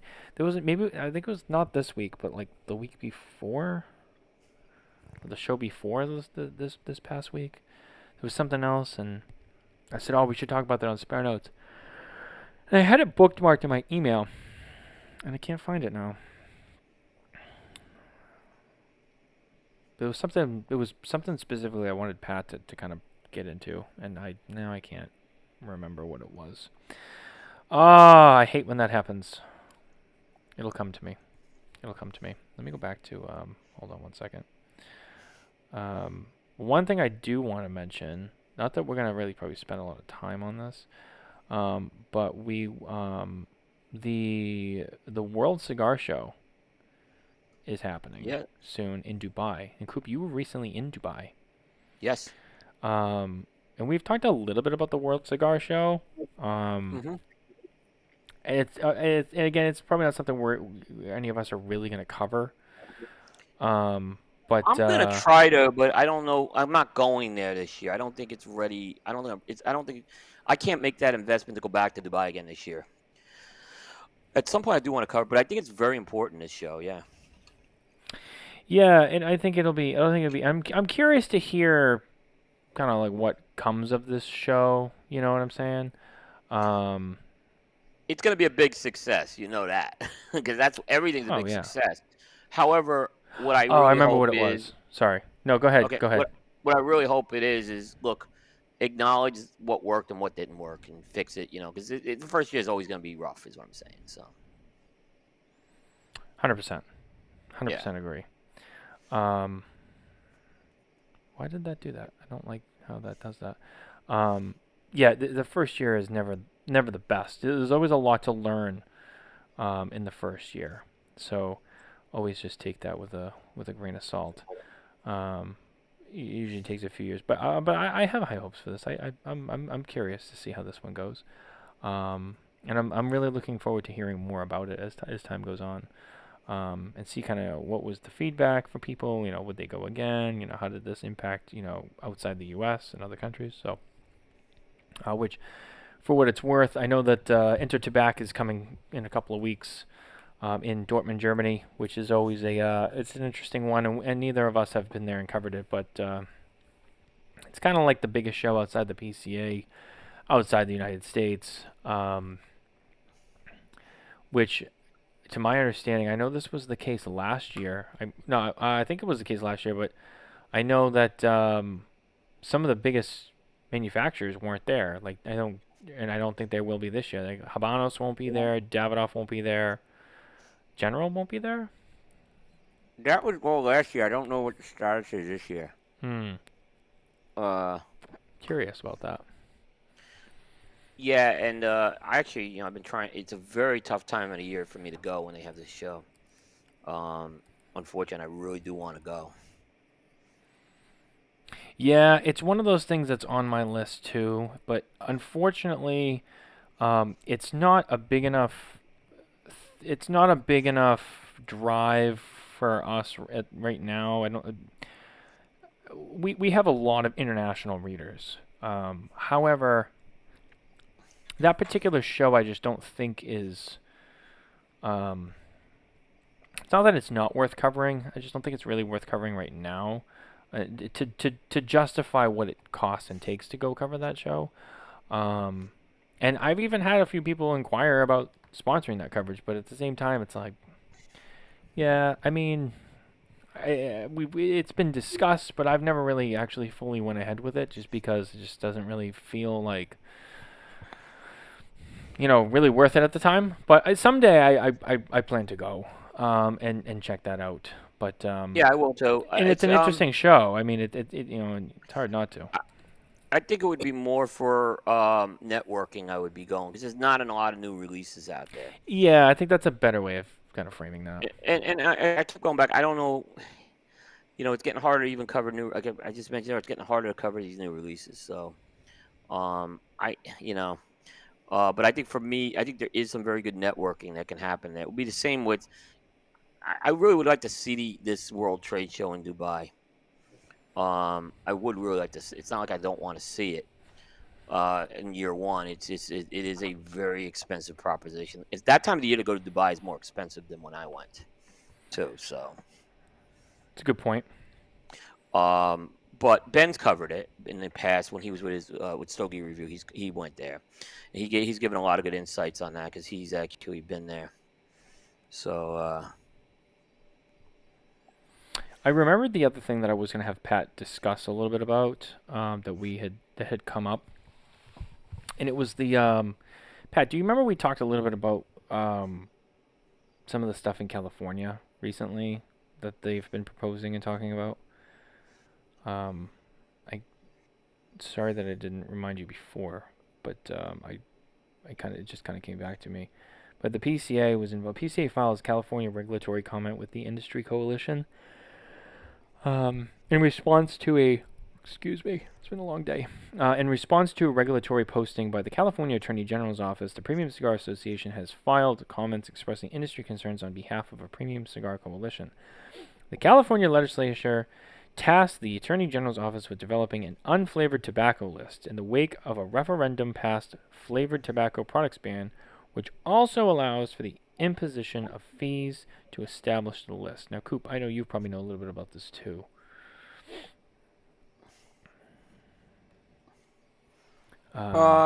Maybe not as much as you think. Okay. I mean, I know there was a response. I know California unveiled some sort of, like I said, they unveiled it. From what I understand, it was a draft that they did with that, and I think it's due the end of the year. And I think PCA and CRA both issued a response. I don't know if there was necessarily anything that I don't want to say the response wasn't important. It was, but other than obviously they protested it pretty much is what they did. Right. But this is where this whole thing where they have to basically create a list of tobacco products that can be sold, basically. And I think they're also tied to there's obviously revenue that's collected with this, so. Yeah. Sorry, I'm looking for something that I thought I brought down here, and I don't see it now. Yeah, I just wanted to bring it up in case anybody had any comments on it. Because with certain things like that, I know we try to discuss what we can. Yeah. Where the hell did that go? I'm trying to remember because I think we talked about it like really briefly, and we kind of it was towards the end of the show, and we held off on talking about it. Yeah. The thing is, PCA I thought gave a good response. I gotta give them credit on it, because there was this one thing that I think they said in there. They called this like an emergency status, right? Like that this is to avoid harm to public health and safety and youth. I mean, it was just that's how it was being. And PCA basically and CRA they basically got all over that stuff, and they issued a response there. I saw like there were a few retailers about. BCA's involved with this, I guess, too. And I can see why BCA would get involved with it because they this affects small companies greatly. So, but they kind of did it under the guise of PCA. But they're calling these like emergency status, and I know Josh put a very Josh. No one can articulate it better than Josh. He put a great letter together on that. All right, I remember this now. Okay, I'm reviewing it again. Yeah. So basically, there is a proposal, and there is a premium cigar exemption within this California proposal. It's attacking flavored tobacco, and there's a definition that kind of flirts with one being similar that the FDA proposed, except the California exemption includes that the cigar would have to be at least $12 wholesale to meet this exemption. So as we know, that is, you're looking at like a $30 retail cigar would essentially meet the exemption. So it's the purpose behind it, according to what the regulatory intent is to ban flavored tobacco and have an exemption for premium, but having a price tag like that would obviously sweep a lot more what would be defined as premium due to the price. Yeah, so I think that was the conversation piece was basically how shitty is it to price point what an exemption is going to be when you're targeting a distinct. And I also kind of, California when it comes to flavored tobacco, I mean, it's going to be lost in California. I think that battle, it's The It's problem is California. It's California. They ruin everything. The problem is while it's selected at flavored, the problem is unflavored has to go through hoops. That's the problem they have. Yeah. Right. Yeah. It's So that $12 price tag is obviously concerning for the industry in the sense that it's. I mean, there's a lot of cigars that get over that $12 wholesale price, so not like the retail price. Typically, every company's different, but standard MSRP is there's a wholesale price, or like the cigar maker makes a cigar, we'll call it $1. They sell that cigar at $2, and then the retailer sells it for $4. So it's almost like you double your profit along the line. Wholesaling is, I don't know how they're defining wholesale, but wholesaling is the manufacturer sells that to a wholesaler for a little bit cheaper than what that $2 price is going to be. So they can make their 50 cents when they sell it to the retailer, who then sells it at $4. So at a $12 wholesale, you're this is just me doing basic math. Every company's different. So taking my simple algorithm here, you're looking at like maybe like a $7 cigar that's being sold. So it's realistically like at the end of the chain, like before taxes, like a $30 cigar. So that'll be meeting the exemption. And amongst the other categories it has, it's I think it kind of mimics the FDA definition, like no characterizing flavors, but even like the characterizing flavor element of that is a problem too, because I mean, like a sweet tip cigar, it's not really a characterizing flavor, but it's sweet tipped. So like how do you handle that? It's not infused tobacco, but it's there's a lot of issues that kind of, and there's not a lot of sweet tip cigars in the industry. I mean, it's usually infused or not infused. I mean, a couple come to mind, like Saka's going to be like, oh, it's not my cigar, but the Sopa Mesa, I think, everyone says it's not sweet tip, but the debate's open, whatever side you're on, and then you have like Baccarats, and Drew Estate has that new Dominicana cigar. So there is sweet tips that are going to be impacted by that potentially. I don't know how they're going to handle sweet tips yet. But yeah, I think when you're trying to eliminate, whatever I didn't read too deep into it, like what the intent behind the regulation is. I'm just going to assume it's the garden variety, protecting the youth, keeping, the marketing to children. Children are more apt to smoke something that's cherry than regular tobacco. But I think when it comes to the price point, it's such a bad way to. And I wonder where $12 came from. Like, why is that the number? This came up. This has been going on for so long. The FDA was originally, this was something that was proposed of a price point. This has been one of the big things, and I think it was $10 at one point they were doing. This is a long time ago, but apparently California has a definition that they use. But yeah, the response from PCA was, they basically said, hey, this ain't contributing to the youth epidemic. These fees are going to put burdens on small businesses. There's questions about the whole due process with doing something like this. So those are the big things. The characterizing flavor thing's a whole other animal now. Like this whole definition of what a flavor is, that's a whole other animal, and that's something that's in there with these characterizing flavors. So there's a lot of commerce regulation. Yeah, I'll mention due process quickly because I kind of was interested. You probably, you would know more on that. Can I just say one thing first before you go on that tangent? Because I remembered I wanted to make an announcement. This is really quick. I just remembered John Carney is watching the show, and I think everybody, especially in the comments, if you're listening and watching at home, big congratulations to the Carney family.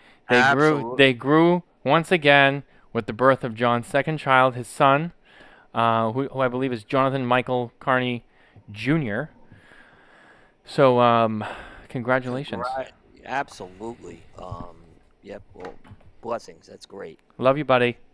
Yeah, we're very happy for you. Two-timer out there. Yep. Anyway, sorry, go ahead. Getting my wine today, I saw Carney's bourbon on the shelf, and it was like $70, and I'm like, well, good thing I know the owner. I could probably get a. Oh, wow. Look at you trying to mooch. I just, put the media hat on, Pat. That's great. That's what you got to do, man. Put the media hat on. I did You see know, it up here though. It's funny. I I'm was in. just saying, I saw it. I'm like, oh my god, it's here. And then I'm like, holy shit. Well, I'm gonna I had buy. like I'm gonna buy a 4,000. bottle because I want to support what John's doing. But Yeah, you make me sound like a dick. It's fine, Matt. that's what I do though. Yeah, I support the cigars. I've done But I an draw the investment line at the in my booze. cigar. I draw the line at the booze. Well, I gotta see if I like it. I'm sure it's good. Just You gotta test drive it before you buy it. well, I can buy. It's not in any. If he did his job and got it in twins, I could try it out. And Whoa! Now you're firing shots. Now that's I'm just different. kidding. I'm joking. I'm sure twins would probably carry it. It just came in the liquor store.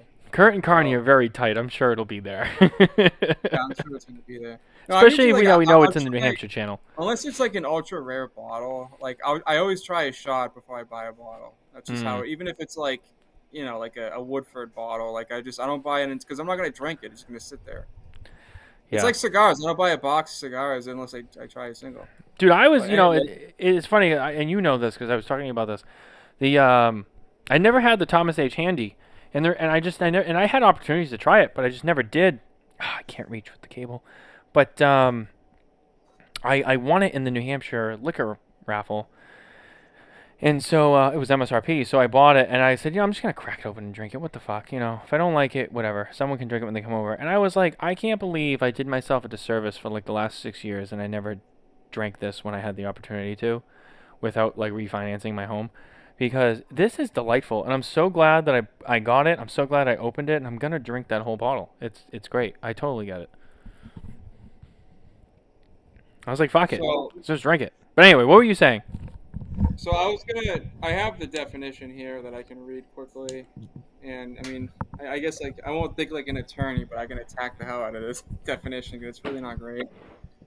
But it says premium cigar means any cigar that is handmade, is not mass produced by use of mechanization, has a wrapper that is made entirely of whole leaf tobacco, and has a wholesale price of no less than $12. A premium cigar does not have a filter, tip, or non-tobacco mouthpiece and is capped by hand. So, I mean, that definition is kind of like there's numerous things. I mean, like short fill could qualify. It doesn't have any. Well, it says whole tobacco leaf, so I guess never mind. But the cap by hand thing is like, I don't know. So I mean, you can kind of pick and choose the piece of the definition. I could sit with it longer and think of kind of like loopholes through it. But that's the definition. It adopts kind of what I mean. The FDA's was more elaborate than that, but it adopts pieces of what the FDA's proposal, what the deeming rule was. And I will say, as to the due process thing, I did find it interesting that the AGs were the ones tasked with making this list. And I mean, I don't know if it's because it's so. I mean, obviously, the Attorney General is part of the executive branch, and the executive branch is who enforces law.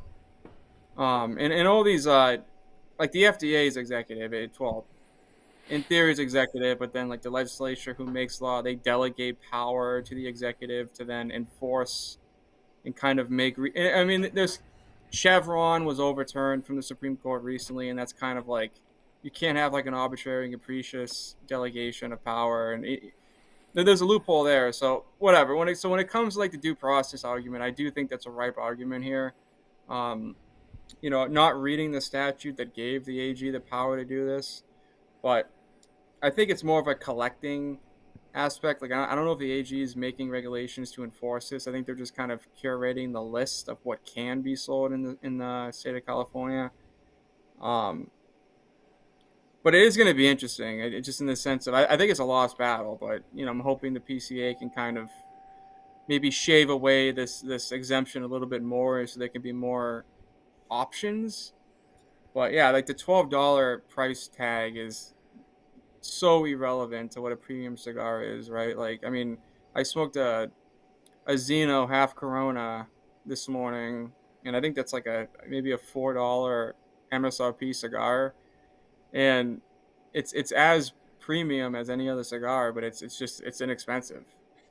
So it's how are you regulating because you are trying to Like, and that's the thing, right? Like, and I think this is the main piece of the conversation I was going to have here is if you're telling people that you're regulating something because flavored tobacco has a correlation of minor smokers, then how does the price point have anything to do with that? Like, if you have a cigar that is categorically not flavored, and you're only trying to focus on youth smokers with flavored tobacco products, why does it matter if there is a categorically unflavored cigar that is under $12 wholesale? And the answer is that there's no advantage to that. It's just this it's because $12 wholesale basically regulates, I'd say, like 80% of the cigar industry. And it's just kind of a backdoor policy to kind of encompass more than what's being delegated. So I do think that there is a due process issue here because I think it goes to the Chevron standard. It's arbitrary and capricious that a $12 wholesale cigar is advancing those delegated powers from the legislature given to the executive. Like it's over regulating. It's going out of the bounds that they were provided. So I do think that there is a whether or not it's winnable. I don't know. California is kind of one of those states that you really can't predict these things because they're kind of just lost at this point. But I do think that there is a ripe issue, and whether or not the resources will be put in to kind of control this, I don't know. But it's a lot of money to deal with stuff like this, and the PCA has 50 fronts that they have to, well, 51 if you want to count the feds, like that they have to be involved in. So I mean, we'll see how it goes. Yeah, very true. There's another thing. Coop, did you have any other comments on that? No, I think Pat hit it really well. Exactly. Me too. So, very well. So I mean, like I said, it is something that, like I said, and I said Jay's comment about the wholesale price could drive the price up to $35. He's right. So it's a definite thing. They did have a quick response on that. I got to say that. So, good job there. Speaking of Jay, I wasn't gonna say anything until Jay made the comment. Now I'm definitely gonna do it. Jay, I don't know if you guys saw it. Well, Coop, I know you probably saw it.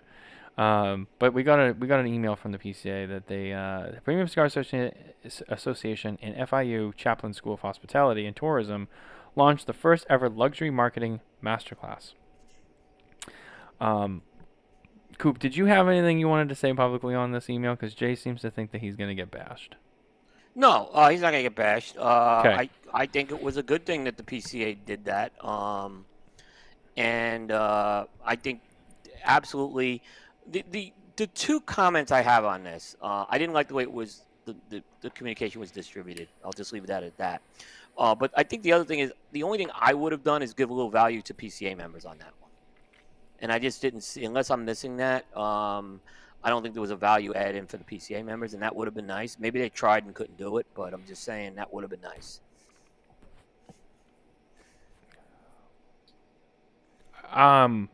What when you say a value add, like for the PCA Discount, members, like a discount. Oh, just a discount?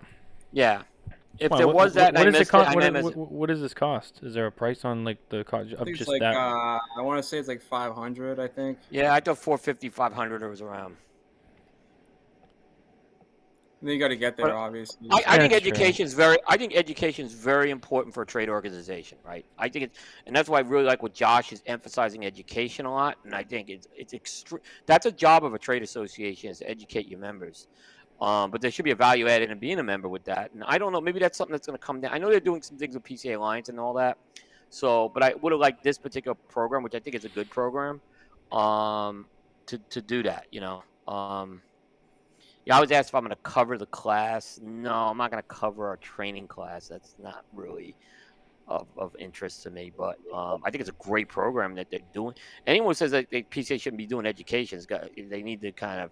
And I think Josh is teaching the class. And, I always said Josh has an academic side to him, which is, I think, I like that. He could wear different hats, and he has that academic. And when I interviewed Josh a couple weeks ago, I talked a little about this with him. I think it's a very good strength he brings. So, But he's also shown he can make decisions for a trade organization as a whole. So I'm not bashing it at all. I think it's a good program.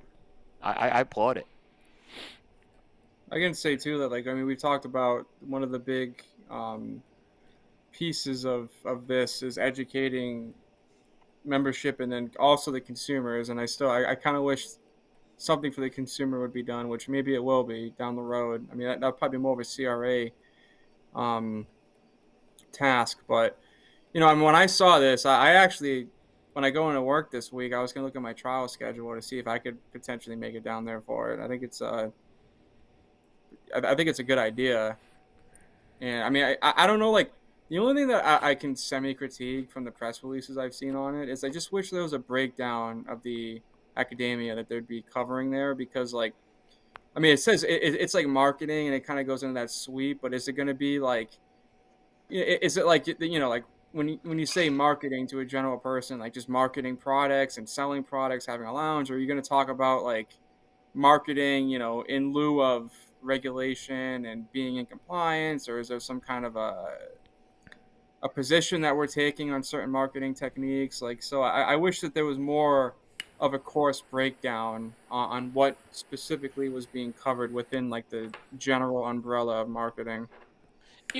They had some points on the FIU site, but they were high level, like a deep understanding how luxury brands craft messaging, strategies for experiential marketing, insights into cross-brand collaborations, tools for positioning premium market products, and real-world perspectives from industry experts on branding. So it was high level. I would have liked to see, hey, this is the course outline, specifically these are the specific modules we're going through and all that. If there's prep work, I don't know if there's prep work or anything like that's involved. So it's a 3-day program, so it's not like it's going to be. I don't know if they're going to do it again. And like I said, Josh is doing it. It's actually something that Josh is doing. So.